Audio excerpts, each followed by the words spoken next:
2 weeks on from the visit to we're 750 kilometres south in Spain's northeastern coastline and in the Catalan capital of Barcelona. This cultural and tourist hotspot provides the third of 4 visits to the Iberian Peninsula before the end of season flyaways, round 8 of the 2022 Motor FIM Superbike World Championship. The Circuit de Barcelona Catalunya is one of 4 different Spanish venues to have been used. 1992 Olympic Games held in the city. It's hosted a MotoGP every year since, but only WorldSBK since 2020. It is a regular testing venue though. We visited in pre-season and in the mid-season break, and that tends to close the gap between our different manufacturers. Overtaking hotspots don't come any bigger than turn 1. Michael Ruben Rinaldi made a race-winning pass on Toprak Razgatlioglu here a year ago. The longest start-finish straight on the calendar sees riders top 320 kilometres per hour before that long, heavy braking zone. The next real overtaking opportunity is turn 5, downhill into the slowest corner on the circuit. The second half of the lap has a slightly different character, more tight and technical, so the last chance to pass is turn 7 kilometres. New lap record set earlier on today in the Tissot Superpole race. Alvaro Bautista with a 1 minute 41.135.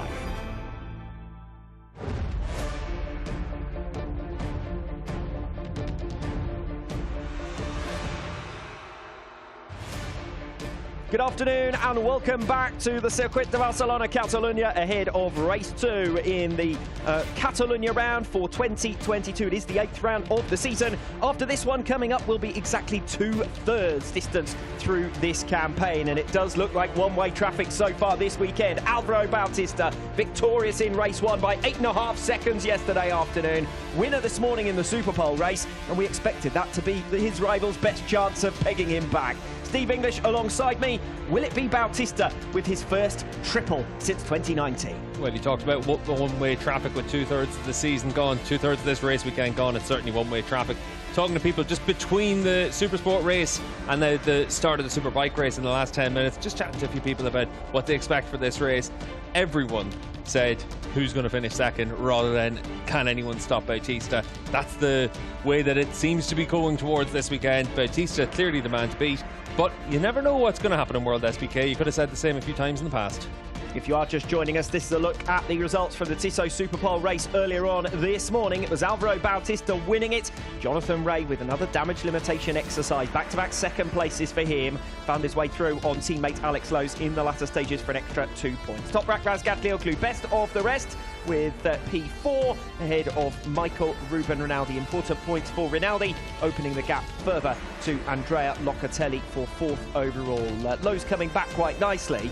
But Steve, alongside me, as far as Kawasaki are concerned, the longer races is exactly that, a bit more of a concern. It is going to be more of a concern. Toprak in the second row, the grid's going to be strong all the way through, you'd imagine, although it's been a tough weekend for Yamaha up to this point, but they'll have learned lessons from yesterday, and you'd certainly expect to see Toprak able to figure something out to be at the front of the field. Rinaldi in the middle of the second row is going to be strong. His race pace should be good, and it's just going to be tough to stay in those podium spots. Some of the big lessons could be around tyres. Tyre life dropping off dramatically for some riders in the late stages of race 1 yesterday, and of course the Superpole race then gave us a completely different situation over only 10 laps. Yeah, exactly, and I think it'll be interesting to see what happens in the final third of this race, lap 14, 15 onwards. What's everyone's tyres going to be like? Has anyone learned the lessons from yesterday? We saw Garrett Gerloff come strong by the end of the race, as we've seen so many times in the past, and he'll be a rider that has to come from the 4th row of the grid, but he's a rider that'll feel confident that the race should come to him as it progresses. 5 minutes until pit lane opens, an opportunity to head into the boxes and catch up with our main contenders. Alvaro Bautista is your pole sitter, he's your championship leader, and he's 50 points ahead of Toprak Razgatlioglu, and this is what he did to them in the Superpole race this morning. Yeah, and you can see off the line here just how good Bautista and the Ducati can get into their stride. It's a big run down towards turn 1 here. You get up to 4th, 5th gear, so then you've got heavy braking to get yourself back down to the slower turn 1, but for Bautista, more than enough room to put himself at the advantage that in both races he hasn't been headed from. So starting from pole position, it's very easy to look at it and say, can anyone even get close to him? Well, on the basis of that start alone from the second row of the grid from P5, Alvaro Bautista is more than likely to lead them into turn 1, and from there to pass Bautista, well, that's a major challenge. Alvaro's going to have 10 bike lengths on everyone, you'd imagine, by the time we get down to turn 1, and that's a massive advantage to hold. Jonathan Ray then has been Bautista's closest challenger this weekend. He is only third in the championship, lost P2 last time out in Manicourt with a real disaster of a weekend, only managing to score 18 points over the course of the weekend as a whole.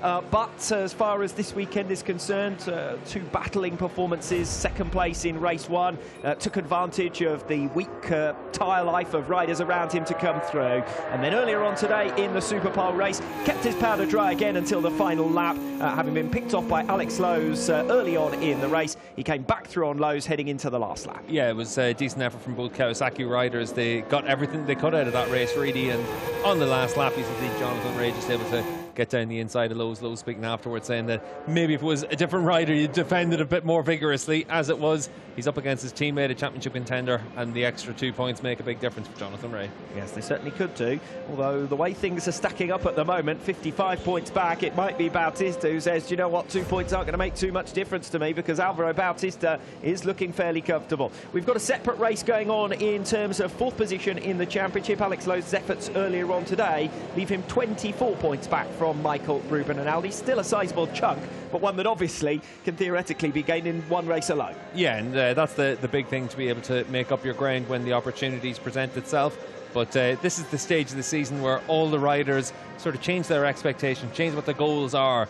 You mentioned about being into the final third of the season after this weekend. That also means that for everyone, they're looking at, well, can I finish 4th? Can I finish in the top 6? Can I do this? Can I do that? That's the way that everyone's expectations shift as you move towards these closing rounds. Yes, all riders are marking their milestones and chasing their targets, and Toprak Razgatlioglu's target, nothing less than top spot, will do.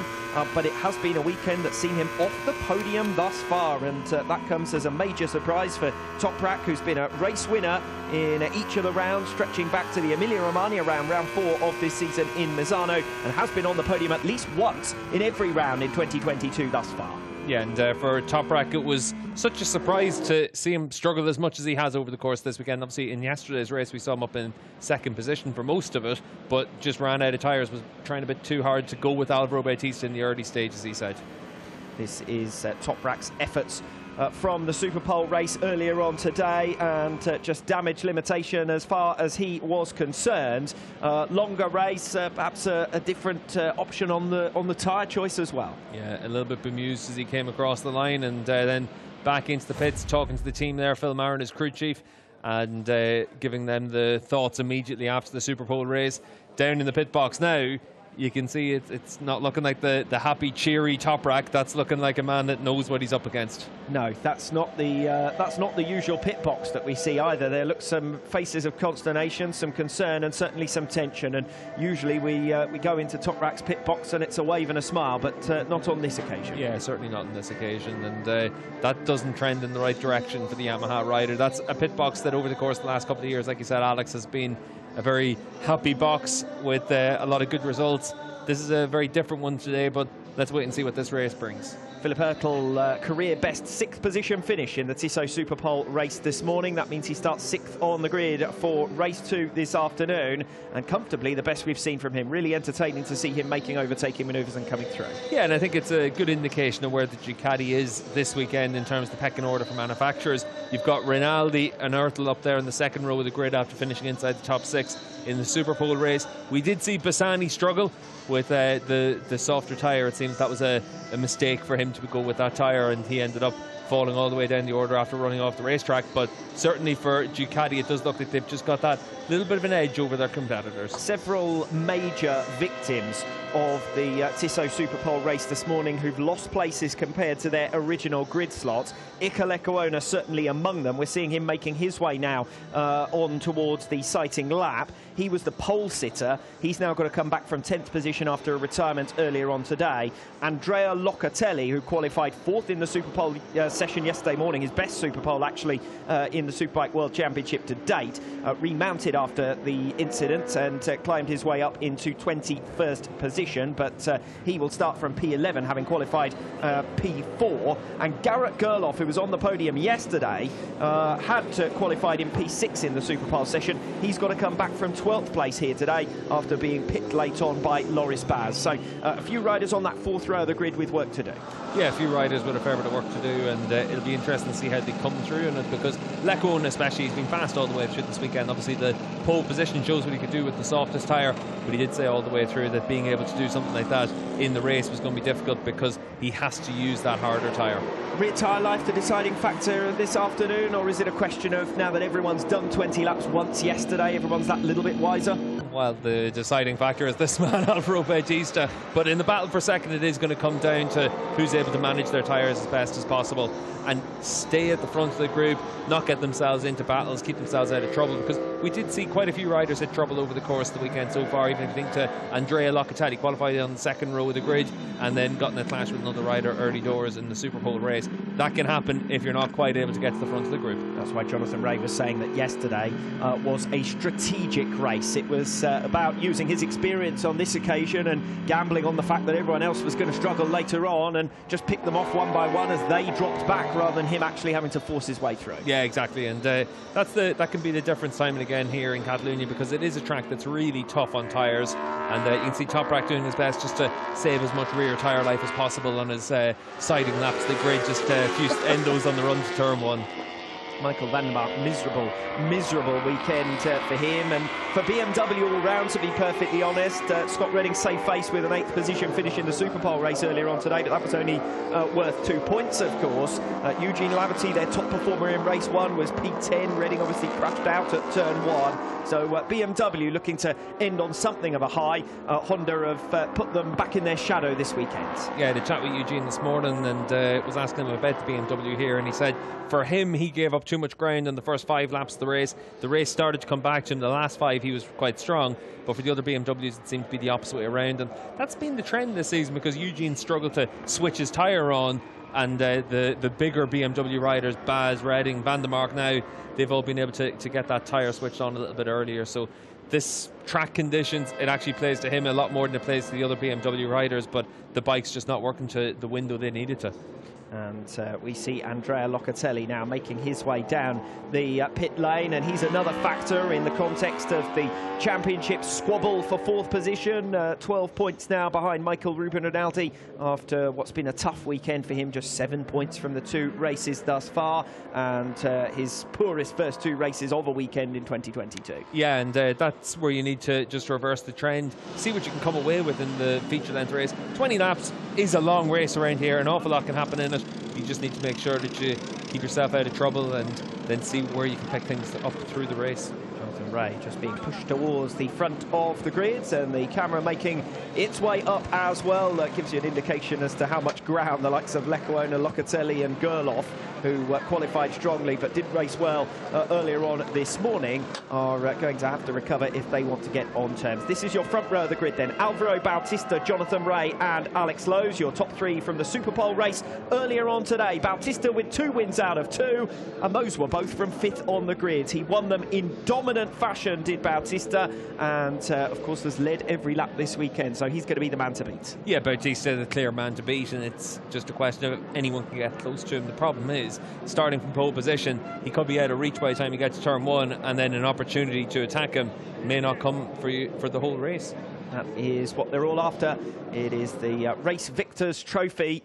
It will be awarded after 20 laps this afternoon, and could it be 3 wins out of 3 for Alvaro Bautista? Hasn't managed it since the 3rd round of the 2019 season. Of course, that's exacerbated by the fact that he spent the last 2 seasons struggling to get any podiums, let alone race victories on Honda machinery. His first weekend racing here in the Catalunya round with Ducati, and he's dominated it thus far. Yeah, 2 years on the Honda, and then also there was a round with only 2 races after a bit of snow and acid. So that was the deciding factor, you thought, in 2019 for what could have been 4 triples in a row. As it is, he's in a position now to do it here this weekend. And for Alvaro Bautista, this is why he returned to Ducati. For Ducati, this is why they brought him back.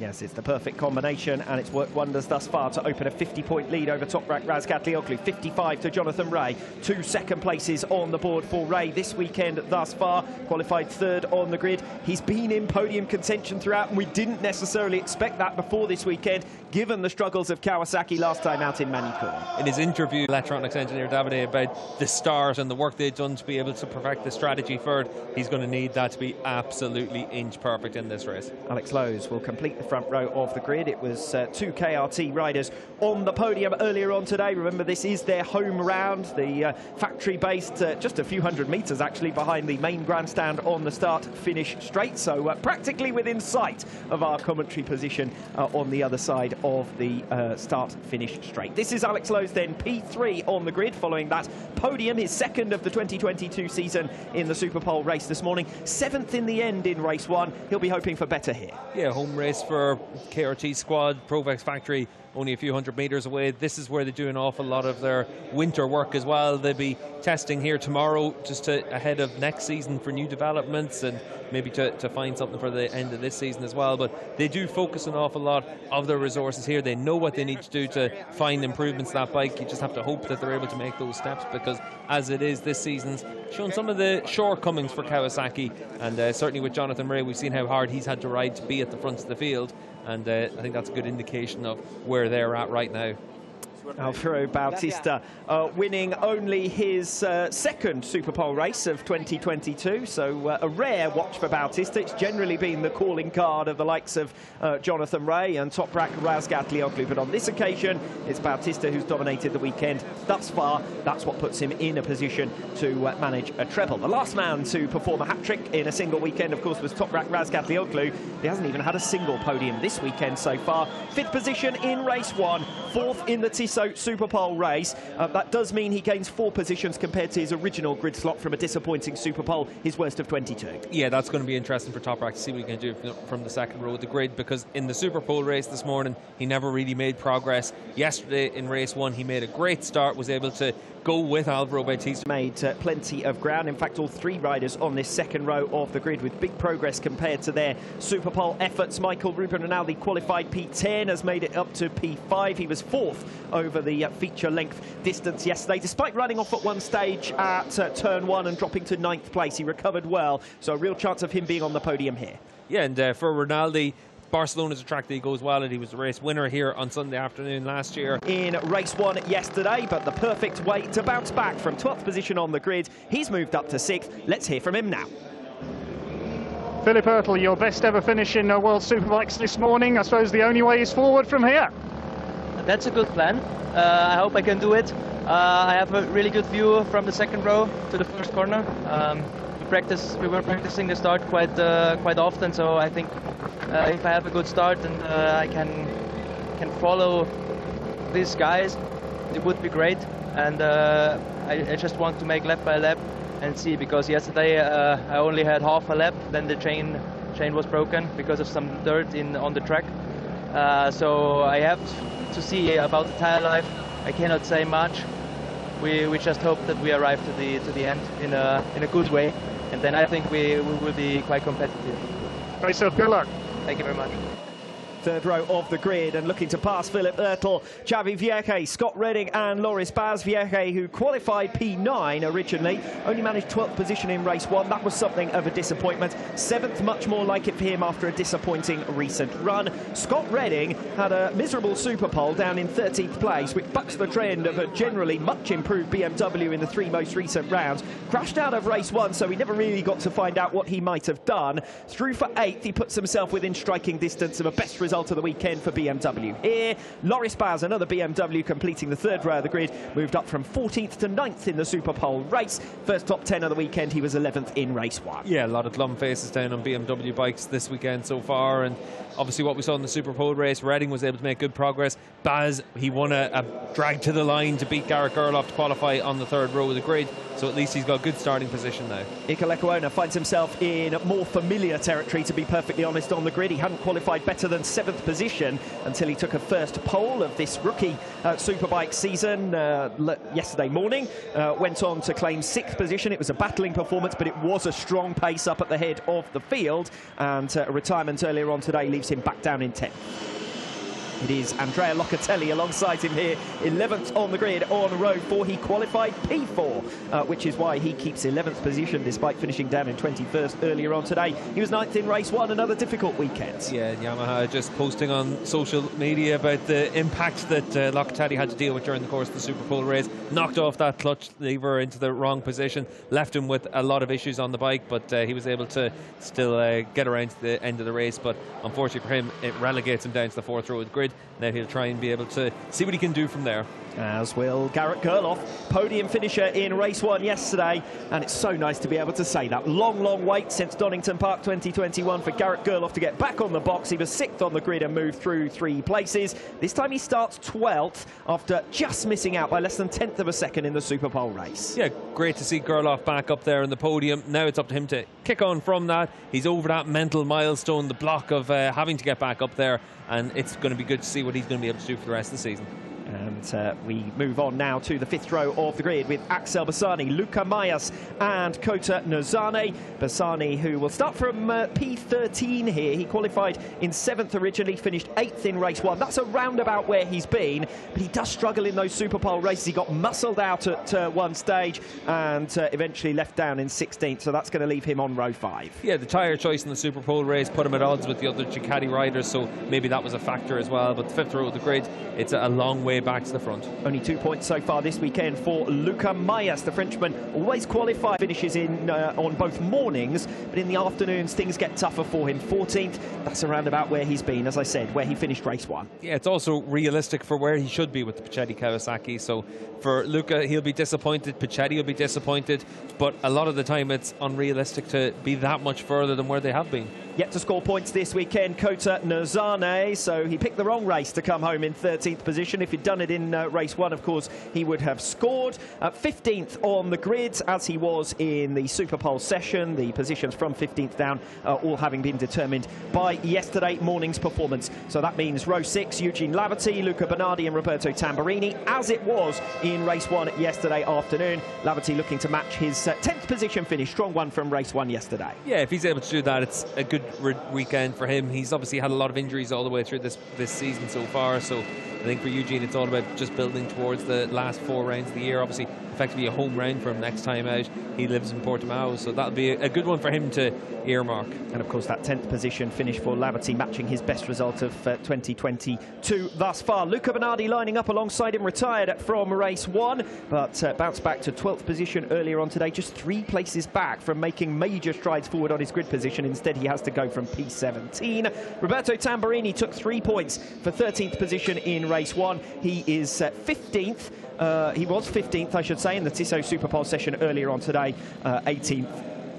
On the grid. Michael van der Mark, 2 retirements out of 2 this weekend thus far, and has not been able to get anything right at all. No, it's been a tough weekend for the Dutchman, but it's been a tough season for him as well. Sometimes weekends like this where the BMW is at that disadvantage, not having the experience on the bike this season can also have an impact. Yes, had a turn 3 incident on the opening lap with Luca Bernardi in race 1, prompted Bernardi's retirement, of course. It gave him a long lap penalty in the Super Pole race, and then he had a crash later on. So no luck for Michael van der Mark. When your luck's out, it's certainly out. 19th position on the grid for him. Alongside him, Christophe Ponson, who will be starting from 20th place. He was 15th for a single point in race 1. Oscar Gutierrez looking for his first points of the weekend. He was 2 places outside of the points in race 1 with 17th, 18th earlier on today. And off the back row of the grid, we've got Oliver Koenig, who will be starting from 22nd place. He was 19th in race 1 and 20th earlier on today. And Tati Mercado completes your 23 rider field. 18th position for him in race 1 and 19th in the Super Pole race earlier on today. Looking then for his first points of the season. Those are of the weekend, I should say. Those are your 23 runners and riders. Perfect opportunity to head back to the grid with Dave. Yes, I'm with Julio Nava, crew chief for Alvaro Bautista. Julio, a perfect weekend for you so far. You must be confident of a hat-trick of wins. But, you know, it's never as easy as it seems. We are lucky that Ducati make a good job on the bike, and Alvaro is a good rider. Okay, best of luck for you for the race. Thank you. Quick words from Julian Nava before we get underway with race 2 here this afternoon. Bautista is the man to beat, starting from pole position for the first time this weekend. As I mentioned previously, looking for his first hat-trick since Aragon 2019. That was the 3rd round of that season. As Steve quite rightly said, the Super Pole race was abandoned in Assen, the next round that followed that. Although at the time, if I remember correctly, Jonathan Rea was keen enough for it to go ahead because he thought it might be a chance for him to get on terms and break that run anyway. We go back to the grid. The final positions here: Gutierrez, Koenig and Mercado. Opportunity for us to reassess this race as we build up to the action. No doubt about it, Bautista starts as the comfortable favourite. Yeah, Bautista, the clear man to beat, and for everyone now, the real decision for them is just what they're able to do in the scrap per second. Do you try and be very aggressive at the start? Do you wait for the tyres to come back to you?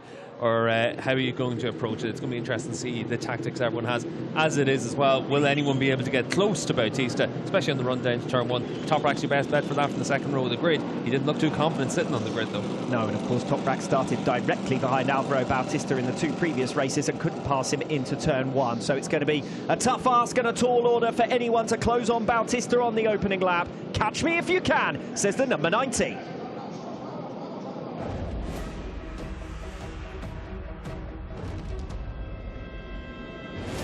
This morning, Alvaro Bautista won the Tissot Superpole race for only the 2nd time this season, setting himself up for a first treble since Aragon 2019. A victory margin of just a second over 10 laps, but over 20 here, nobody expects to